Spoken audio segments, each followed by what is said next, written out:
connected yung role mo dito sa Zelda Crespo in real life? Kasi lately you've been, voicing out your Yes, thoughts, and as we opinions. should, hindi lang ako, pero tayong lahat. Actually, lahat naman tayo may boses, walang maliit na tao eh.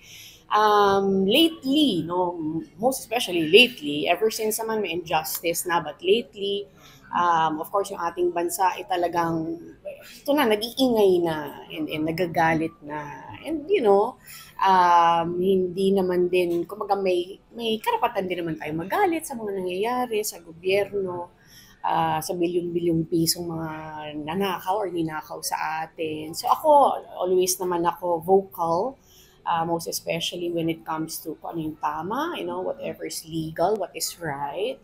I try to use my name, my voice in a good way to really, fight for our rights, fight for what is right, kung ano yung nararapat para sa atin. So, importante yun kasi, di ba, hindi na pwedeng mananahimik na lang tayo or palalampasin na. Dadalhin mo ba yung boses na yan sa linggo? Akala ko, dadalhin mo ba yung boses na yan sa korte? Sa linggo? Ay, yes naman. Yes, of course naman. Yeah. We'll see pa. There are no definite plans, but ako, I'm all for it. Sana, of course, safe ang lahat. Yun ang importante. Nasa sa mga tao naman yun, kung anong choice nila, whether